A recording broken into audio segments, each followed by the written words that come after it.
जय हिंद फ्रेंड, हिंदी और प्राइड में आप सभी का स्वागत है। जैसे कि यहाँ पे हम काव्य शास्त्र संबंधित PYQ सीरीज लेकर चल रहे हैं और उसकी अगली कड़ी पे आप सभी का स्वागत है। फ्रेंड्स, यहाँ पे देखिए हमें क्वेश्चन नंबर 301 से कंटिन्यू करना था और इसके प्रीवियस वीडियोज मुझे उम्मीद है कि आपने देखा होगा और बहुत ही ज़्यादा ये हेल्पफुल आपके लिए होगा। यहाँ देखिए जो क्वेश्चन काव्य शास्त्र संबंधी आता है, खासकर भारतीय काव्य शास्त्र संबंधी, तो अपने काव्य सिद्धांत की निर्मित के लिए किस पाश्चात्य आचार्य ने सहजानुभूति। तो ये पाश्चात्य आचार्य यानी हमें काव्य शास्त्र में जो है भारतीय काव्य शास्त्र के साथ पश्चात काव्य शास्त्र भी पढ़ना होता है और इसमें ये जो क्वेश्चन किया गया कि अपने काव्य सिद्धांत की निर्मित के लिए किस पाश्चात्य आचार्य ने सहजानुभूति की अवधारणा। तो आपको किस चीज़ पे ध्यान देना है? सहजानुभूति पे ध्यान देना है कि सहजानुभूति जो है उसकी उस कॉन्सेप्ट को किसने सहारा लिया है। मैथ्यू अर्नाल्ड ने, लॉन्जाइनस ने, क्रोचे ने, इलियट ने। तो देखिए यहाँ पे आचार्य कोचे जो हैं, आचार्य क्रोचे जिनका हम अभिव्यंजनावाद का सिद्धांत भी पढ़ते हैं, तो आचार्य क्रोचे ने अपने काव्य सिद्धांत की निर्मिति के लिए सहज अनुभूति की अवधारणा का सहारा लिया। क्रोचे अभिव्यंजनावाद के प्रवर्तक हैं। इन्होंने एस्थेटिक नामक ग्रंथ जो है उसका इतालवी भाषा में उसे लिखा है, जो 2 भागों में विभक्त है। पहला भाग उसमें इन्होंने सौंदर्य शास्त्र का सैद्धांतिक विवेचन किया और दूसरा जो भाग है उसमें उसी सौंदर्य शास्त्र का इतिहास बताया। तो ये क्वेश्चन कई बार कल भी आया हुआ था क्वेश्चन कि जो अभिव्यंजनावाद है उसके जन्मदाता कौन है, तो क्रोचे हैं। क्रोचे ने अपनी इस कॉन्सेप्ट के लिए जो है सहारा लिया है, तो सहजानुभूति की अवधारणा से लिया है। क्रोचे की जो रचना है उसका नाम क्या है, तो एस्थेटिक है। जो 2 भागों में विभक्त इनकी रचना, तो पहले में सौंदर्य शास्त्र का सैद्धांतिक विवेचन किया और दूसरे में इन्होंने उसका ऐतिहासिक विवेचन किया है। देखिए नेक्स्ट क्वेश्चन है कि निम्नलिखित सिद्धांतों को संबंधित विचारकों के साथ सुमेलित करना है। संरचनावाद, अस्तित्ववाद, मूल्य सिद्धांत, यथार्थवाद। और यहाँ सामने दिया आइए Richard, Claude Levi Strauss, Albert Camus, Benedetto Croce, George Lucas.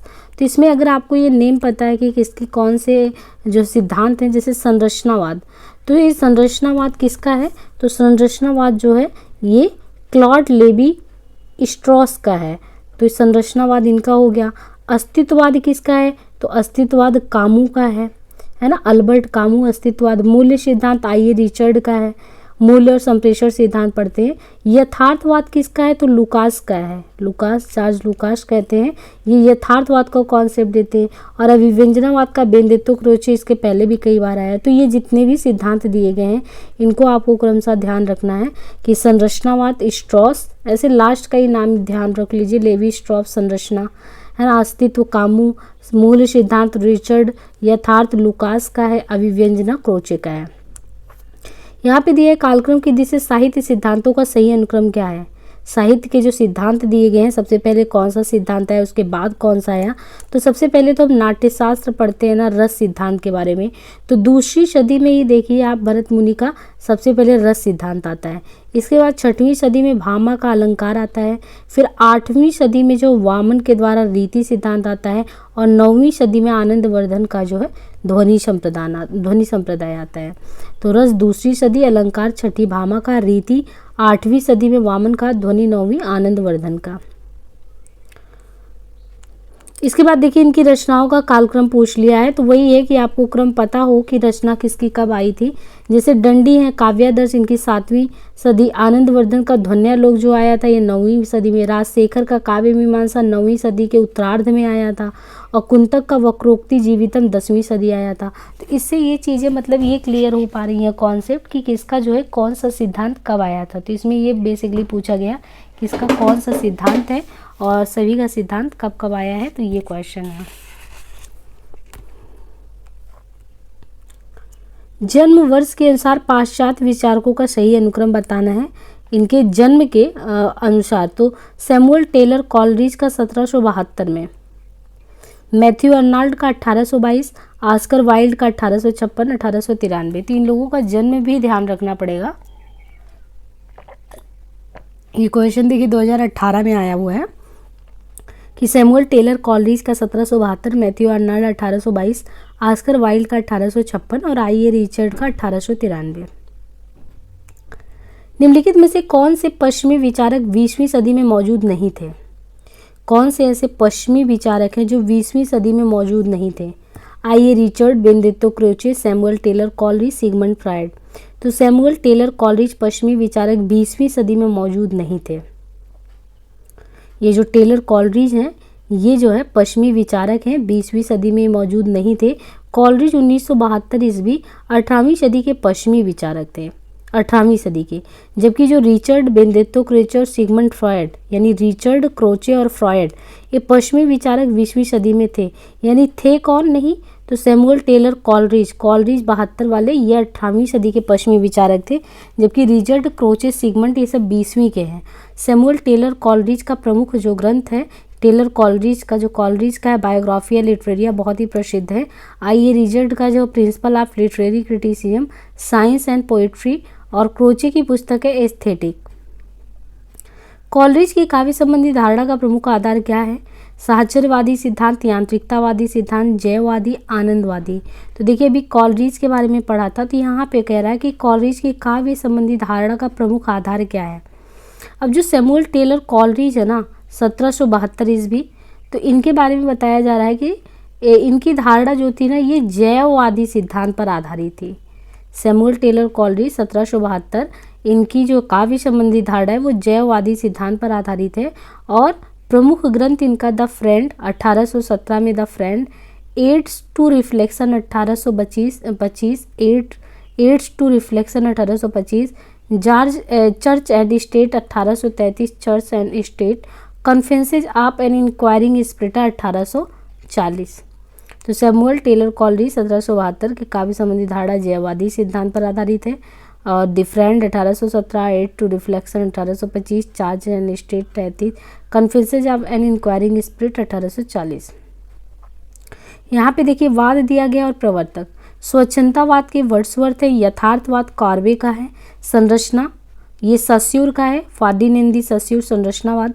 प्रतीकवाद जो है वादलेयर का है, प्रतीकवाद। बिंब ह्यूम का, अजनबीपन स्कोलोवस्की का, विखंडनवाद जैक देरिडा का। ये सारे सिद्धांत को एकदम ही ध्यान रखना है।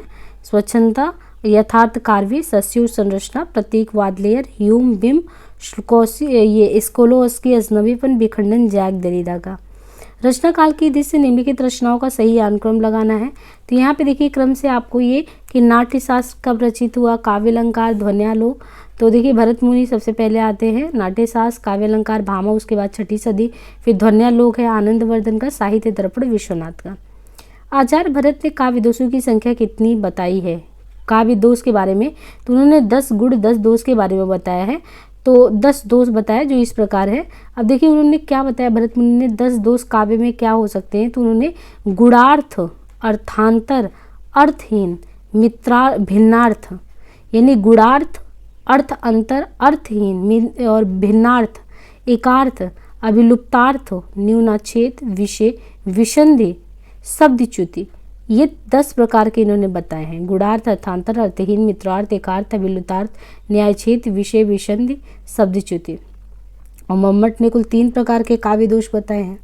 तो मम्मट द्वारा जो 3 प्रकार के काव्य दोष बताए गए हैं, तो मम्मट के में है शब्द दोष है, अर्थ दोष है, रस दोष। शब्द दोष, अर्थ दोष, रस दोष। भामा ने 3 प्रकार के काव्य दोष माने हैं। भामा ने सामान्य दोष, वाणी दोष तथा अन्य दोष। तो भामा ने कुल 3 प्रकार के माने हैं। तो भामा ने कुल 3 प्रकार के दोष माने हैं, है ना। भरत मुनि ने 10 प्रकार के माने हैं।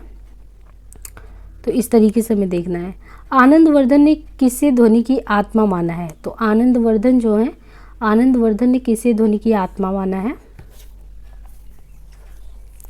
आनंदवर्धन ने किसे ध्वनि की आत्मा माना है? आनंदवर्धन ने रस ध्वनि को, आनंदवर्धन ने रस ध्वनि को ध्वनि की आत्मा माना है।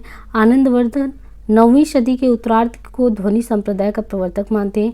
इन्होंने ध्वन्यालोक नामक ग्रंथ की रचना की। ध्वनि को इन्होंने काव्य की आत्मा माना है। अलंकार भामा का है, रीति वामन, रस भरत मुनि और चित्र क्षेमेंद्र का। रस की प्रस्तुति के लिए तद्रूपता अनुसंधान शब्द का प्रयोग किस आचार्य ने किया है? तो रस की प्रस्तुति के लिए तद्रूपता अनुसंधान शब्द का प्रयोग किस आचार्य ने किया? अभिनव गुप्त, भट्ट लोलट, शंकुक भट्टनायक। तो उत्पत्तिवाद के प्रवर्तक भट्ट लोलट है ना। उत्पत्तिवाद के प्रवर्तक हैं भट्ट लोलट। भट्ट लोलट ने रस की प्रस्तुति के लिए तद्रूपता अनुसंधान शब्द का प्रयोग किया है। इनका रस सिद्धांत मीमांसा दर्शन पर आधारित है। इन्होंने रस की अवस्थिति मूलतः अनुकाय अर्थात ऐतिहासिक पात्र राम आदि में होती है तथा गौड़ रूप में अनुकर्ता में भी। निम्नलिखित रस सूत्र उनके व्याख्याकार हैं। उत्पत्तिवाद के भट्ट लोलट है, अनुमितिवाद के शंकुक हैं, भुक्तिवाद के भट्ट नायक हैं, अभिव्यक्तिवाद के अभिनव गुप्त हैं। अभिनव गुप्त के अनुसार मानव मन में वासना रूप में स्थित अस्थायी भाव का साधारणीकरण होता है। साधारणीकरण के लिए बोझकत्व व्यापार जरूरी है। साधारणीकरण की अवस्था में प्रेक्षक स्वापर के बंधन से छूट जाता है। साधारणीकरण की अवस्था में प्रेक्षक को लौकिक संबंधों का बोध रहता है। नीचे दिए गए विकल्पों में से सही उत्तर का चयन करना है। अभिनव गुप्त के अनुसार सही है क्या? मानव मन में वासना रूप में स्थित अस्थायी भाव का साधारणीकरण होता है। साधारणीकरण की अवस्था में प्रेक्षक स्वापर के बंधन से छूट जाता है। अभिनव गुप्त का जन्म 10वीं सदी का उत्तरार्ध कश्मीर में स्वीकार किया जाता है। अभिनव गुप्त का जो जन्म है ये 10वीं सदी का उत्तरार्ध कश्मीर में स्वीकार किया जाता है। इन्होंने व्याकरण शास्त्र, ध्वनि शास्त्र, नाट्य शास्त्र का अध्ययन क्रमशः नरसिंह गुप्त, भट्ट इंद्रराज और भट्टोत को गुरु मानकर किया। अभिनव गुप्त ने तंत्रालोक नामक श्रेष्ठ दार्शनिक कृति की रचना भी की। गुप्त जी के अनुसार साधारणीकरण की अवस्था में प्रेक्षक स्वापर के बंधन से छूट जाता है। काव्य भाषा के संदर्भ में निम्नलिखित में से कौन सी मान्यता वर्ड्सवर्थ की नहीं है? तो कौन सी नहीं है? काव्य में ग्रामीणों की दैनिक बोलचाल की भाषा प्रयुक्त हो। भाषा में मिथक और बिंबों का प्रयोग होना चाहिए। भाषा में कृत्रिमता और आडंबर बात के कवियों की देन है। गद्य और काव्य की भाषा में कोई तात्विक भेद नहीं है। तो भाषा में मिथक और बिंबों का प्रयोग होना चाहिए। जो भाषा है, भाषा में मिथक और बिंबों का प्रयोग होना चाहिए। काव्य भाषा के संदर्भ में वर्ड्सवर्थ की मान्यता नहीं है। विलियम वर्ड्सवर्थ का जन्म 1770 इंग्लैंड में हुआ और इनका पहला काव्य संग्रह an evening walk and prescriptive sketches जन्म सन 1793 में प्रकाशित हुआ। वर्ड्सवर्थ के अनुसार कविता प्रबल भावों का सहज उच्छलन है। वर्ड्सवर्थ ने काव्य भाषा के संबंध में 3 मान्यता दी है। काव्य में ग्रामीणों की दैनिक बोलचाल की भाषा का प्रयोग होना चाहिए। काव्य और गद्य की भाषा में कोई तात्विक भेद नहीं है। प्राचीन कवियों का भावोद्बोध जितना सहज था उनकी भाषा उतनी ही सरल थी। भाषा में कृत्रिमता और आडंबरवाद के कवियों की देन है।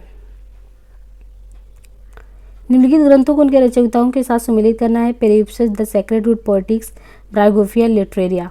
तो यहाँ पे देखिए क्रमशः हमें मैच कराना है। तो जो पेरिप्सस है, पेरिप्सस जो है Longinus, the sacred Wood T S. Eliot, Poetics अरस्तु, बायोग्राफिया लिटरेरिया कॉलरिज की रचना है। लिरिकल बैलेड जो है विलियम वर्ड्सवर्थ की रचना है। निम्नलिखित आचार्यों को उनके कथनों से सुमेलित करना है। दंडी, भामा, वामन, क्षेमेंद्र। तो यहाँ पे देखिए क्रमशः कि जो दंडी हैं शरीराम तावदिष्ठार्थ व्यवच्छिन्ना पदावली। भामा का शब्दार्थों सहित तो काव्यम गद्यम पद्यम च दिधा। वामन का है काव्य शोभाया कर्तरो धर्मा गुड़ा। क्षेमेंद्र का है अनौचित्य दते नान्यात रसभंगस्य कारणम। रीति संप्रदाय के प्रवर्तक किसे माने जाते हैं? वामन, अभिनव गुप्त, उद्दत, दंडी। रीति संप्रदाय के प्रवर्तक आचार्य वामन को माना जाता है। ज्ञातव्य की काव्य शास्त्र में कुल कितने संप्रदाय हैं? तो कुल 6 संप्रदाय हैं, जिनके अगर देखें तो संप्रदाय और प्रवर्तक में जो रस संप्रदाय है वो भरत मुनि 2वीं सदी, अलंकार संप्रदाय भामन 6ठी सदी, रीति संप्रदाय के लिए वामन 8वीं सदी, वक्रोक्ति कुंतक 10वीं सदी, ध्वनि संप्रदाय आनंदवर्धन 9, औचित्य क्षेमेंद्र 11वीं।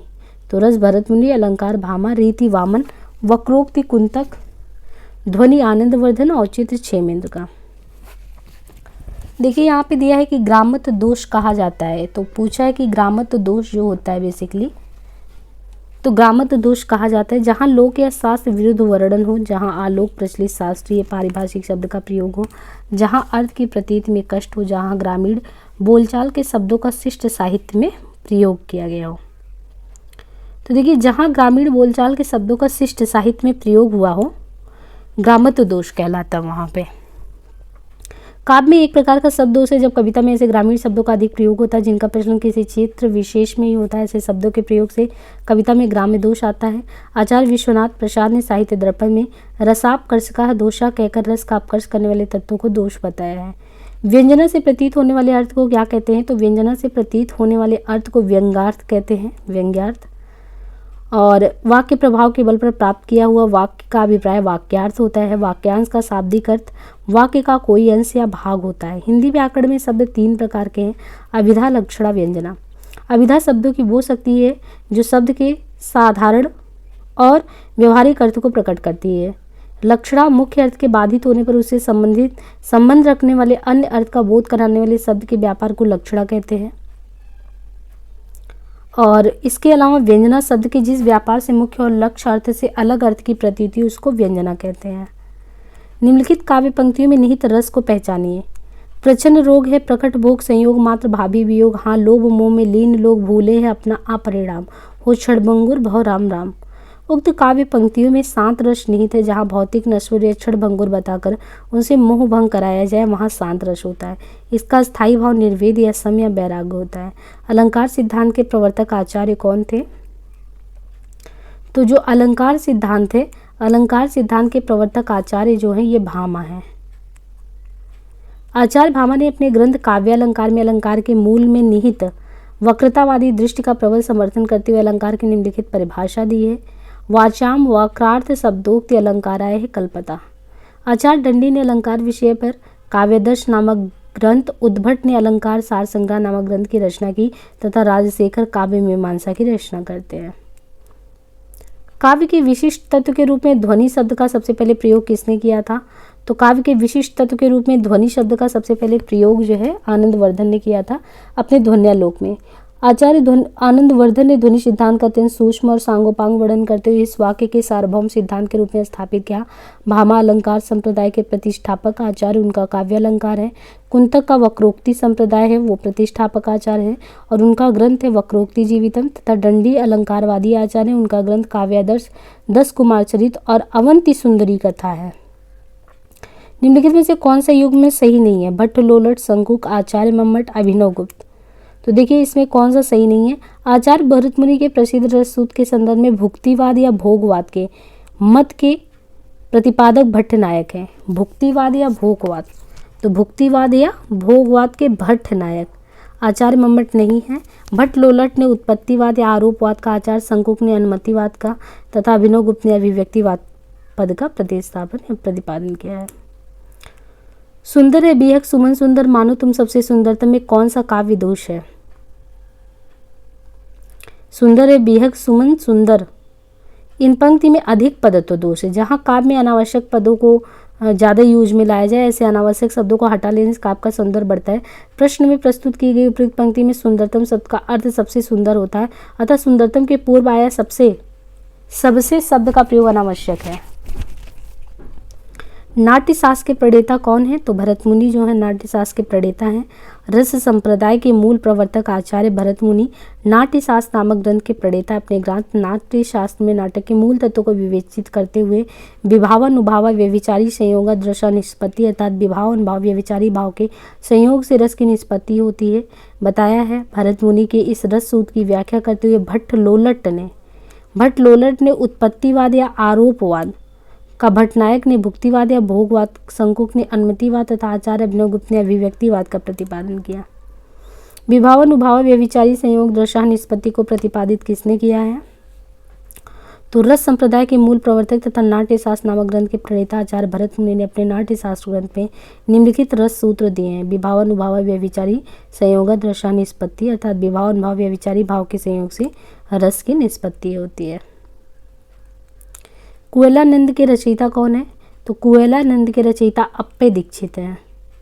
अप्पय दीक्षित इनके अन्य 2 ग्रंथ हैं चित्र मीमांसा, वृत्तिवार्ती के अलंकारवादी आचार्य हैं। तो कुवलयानंद, अप्पय दीक्षित, इनके 2 ग्रंथ हैं चित्र मीमांसा, वृत्तिवार्ती के अलंकारवादी आचार्य हैं। आचार्य भामा द्वारा रचित ग्रंथ काव्यालंकार, आचार्य दंडी काव्यादश, पंडित राज जगन्नाथ का रसगंगाधर। आचार्य मम्मट ने काव्य गुण कितने माने हैं? तो आचार्य मम्मट ने काव्य के गुण 3 माने हैं, है ना, और 3 गुण माने हैं तथा आचार्य भामा, आचार्य आनंदवर्धन, हेमचंद, पंडित राज जगन्नाथ ने भी 3 ही गुण माने हैं। आचार्य भरत मुनि एवं दंडी ने 10 काव्य गुण एवं मोहम्मद ने 20 तथा भोज ने 24। न कांतामपि निर्भूषम विभाति वनिता सुखम, यह अभिमत किसका है? तो आचार्य भामा का है अलंकार संप्रदाय के प्रवर्तक भामा का अभिमत है कि न कांतापमपि निर्भूषम विभाति वनिता मुखम, अर्थात अलंकार विहीन कविता उसी प्रकार शोभायमान नहीं होती जिस प्रकार किसी कामिनी का मुख आभूषणों के बिना शोभित नहीं होता। अन्य अलंकारवादी आचार्य दंडी के अनुसार काव्य शोभा करान धर्मान अलंकार प्रच्छेद थे। काव्य के शोभा कारक धर्म अलंकार कहलाते हैं। हिंदी कवि आचार्य केशव दास ने भी लिखा है, भूषण बिनु न बिराजी कमिता वनिता मित।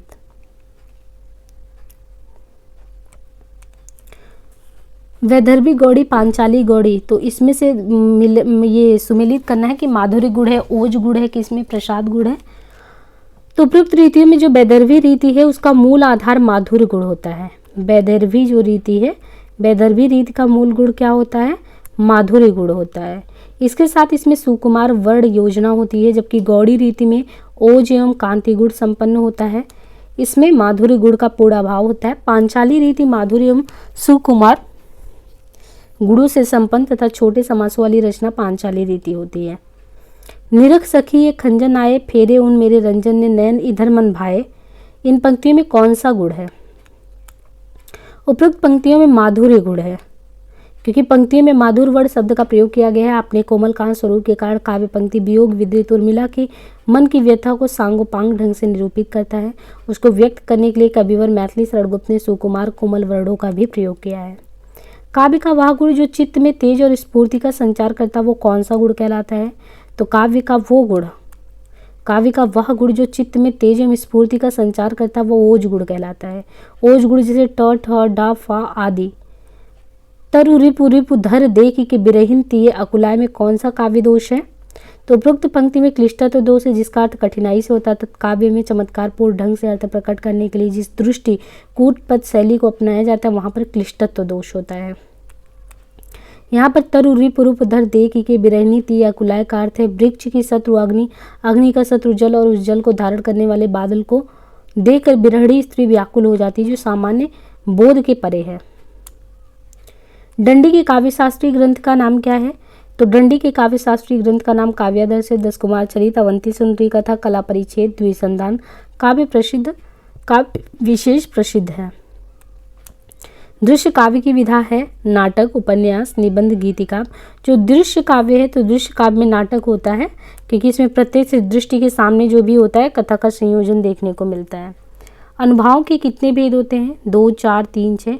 तो अनुभाव का शाब्दिक अर्थ है भावों का अनुगमन।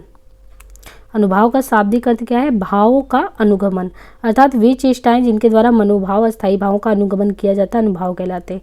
ये मुख्यतः 2 प्रकार के होते हैं, एक कायिक होता है, एक सात्विक होता है। कायिक अनुभाव आश्रय की इच्छित चेष्टाएं हैं, जबकि सात्विक अनुभाव में आश्रय का कोई नियंत्रण नहीं होता। सात्विक अनुभाव के 8 वेद होते हैं: स्तंभ, स्वरभंग, कंप, अश्रु, स्वेद, रोमांच, विवर्ता, प्रलय। भरत मुनि ने रस सूत्र का विवेचन अपने किस ग्रंथ में किया है? तो भरत मुनि ने रस सूत्र का विवेचन अपने ग्रंथ नाट्यशास्त्र में किया है। इस ग्रंथ में रस को परिभाषित करते हुए भरत मुनि ने लिखा है विभावन, उभावा, व्यभिचारी, संयोग, दृशा, निष्पत्ति। निम्न में से कौन किसके लिए प्रसिद्ध नहीं है? उपमा के लिए कालिदास, अलंकार के लिए भामा, करुड़ के लिए भवभूति, वक्रोक्ति के लिए क्षेमेंद्र। तो वक्रोक्ति के लिए क्षेमेंद्र जो है ये जो है प्रसिद्ध नहीं है, कुंतक वक्रोक्ति सिद्धांत के लिए प्रसिद्ध है। कुंतक कश्मीर के निवासी थे, इन्हें वक्रोक्ति संप्रदाय का प्रवर्तक कहते हैं। इनका समय 10वीं सदी का उत्तरार्ध माना जाता है। कुंतक की प्रसिद्ध कृति है वक्रोक्ति जीवितम, 4 उन्मेषों में विभक्त है, कारिका एवं वृत्ति से संबंधित है। जबकि उपमा के लिए कालिदास, करुड़ के लिए भवभूति, अलंकार के लिए भामा और औचित्य के लिए क्षेमेंद्र। भरत मुनि के रस सूत्र के व्याख्याता भट्टनायक के सिद्धांत का नाम क्या है? भुक्तिवाद या भोगवाद। ये सांख्य दर्शन प्रतिपादित करने वाले भुक्तिवाद या भोगवाद। भट्टनायक सांख्य दर्शन, अनुमितिवाद आचार्य शंकुक न्याय दर्शन, उत्पत्तिवाद या आरोपवाद भट्ट लोलट मीमांसा दर्शन, अभिव्यक्तिवाद अभिनव गुप्त शैव दर्शन। तो यहाँ पे देखिए भुक्तिवाद, भोगवाद भट्टनायक सांख्य दर्शन, अनुमितिवाद आचार्य शंकुक न्याय दर्शन, उत्पत्तिवाद आरोपवाद भट्ट लोलट मीमांसा दर्शन, अभिव्यक्तिवाद अभिनव गुप्त शैव दर्शन।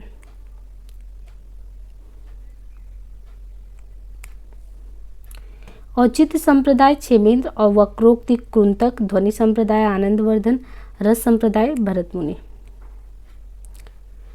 प्रतिभा का संबंध किससे है? तो प्रतिभा का संबंध काव्य हेतु से है। काव्य हेतु से है प्रतिभा का संबंध। और हेतुर्ण कारणम अर्थात हेतु कारण को कहते हैं। काव्य हेतु का अर्थ है काव्य की उत्पत्ति का कारण। किसी व्यक्ति में काव्य रचना की सामर्थ्य उत्पन्न कर देने वाले कारण को काव्य हेतु कहते हैं। भारतीय काव्य शास्त्र में काव्य हेतु के 3 भेद हैं: प्रतिभा, व्युत्पत्ति, अभ्यास। काव्य प्रयोजन की बात करें, काव्य प्रयोजन का मतलब है काव्य रचना का उद्देश्य। वस्तुतः काव्य प्रयोजन काव्य प्रेरणा से अलग है, क्योंकि काव्य प्रेरणा का मतलब है कि काव्य की रचना के लिए प्रेरित करने वाले तत्व, जबकि काव्य प्रयोजन का मतलब है उसके अनंतर होने वाले लाभ। आचार्य भरत मुनि के अनुसार काव्य प्रयोजन 8 प्रकार के हैं। तो भरत मुनि क्या मानते हैं? काव्य के प्रयोजन 8 कि धर्म भी, यश, आयुष, हित।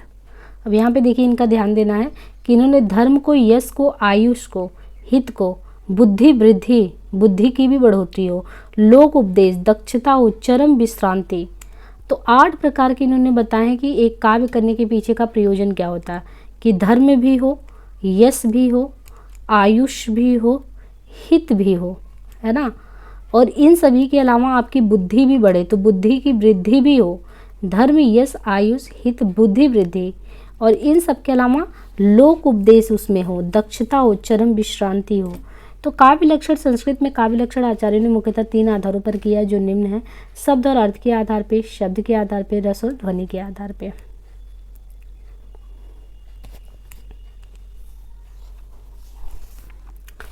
कथा वस्तु को प्रधान फल की प्राप्ति की ओर अग्रसर कराने वाले चमत्कारपूर्ण अंश को अर्थ प्रकृति कहा जाता है। इन 5 अर्थ प्रकृतियों का सही अनुक्रम क्या है? तो कथा वस्तु को प्रधान फल की प्राप्ति की ओर अग्रसर कराने वाले चमत्कारपूर्ण अंश को अर्थ प्रकृति कहा जाता है। इन 5 अर्थ प्रकृतियों में बीज, बिंदु, पताका, प्रक्रिया, कार्य। बीज, बिंदु, पताका, प्रक्रिया, कार्य, ये क्रमशः है। यहाँ पे देखिए नाट्यशास्त्र भरत, 10 रूपक धनंजय, नाटक लक्षण रत्न को सागर नंदी, नाट्य दर्पण रामचंद्र गुणचंद्र, साहित्य दर्पण विश्वनाथ। तो नाट्यशास्त्र भरत, 10 रूपक धनंजय, नाटक लक्षण रत्न को सागर नंदी, नाट्य दर्पण रामचंद्र गुणचंद्र। अर्थोपक्षेपक के कितने प्रकार होते हैं? अर्थोपक्षेपक के कितने प्रकार? 5, 7, 6, 8। तो सूची कथा वस्तु की सूचना देने वाले साधनों को अर्थोपक्षेपक कहते हैं। तो विस्खंभक 5 प्रकार का होता है। विस्कंभक, प्रवेशक, चूलिका, अंगमुख, अंगस, अंगावतार। विस्कंभक, प्रवेशक, चूलिका, अंगमुख, अंगावतार। भरत मुनि के अनुसार नाट्य वृत्तियों का सही क्रम क्या है? तो भरत मुनि क्या मानते हैं कि जो नाटक की वृत्तियां होती हैं उनका सही अनुक्रम क्या है? तो यहाँ पे देखिए भारती, सातवती, कौशिकी। भरत मुनि के अनुसार नाट्य की वृत्तियां जो हैं भारती, सातवती, कैसिकी। भारती, सातवती, कैसिकी, आर्भटी। तो भारती, सातवती, कैसिकी, आर्भटी है।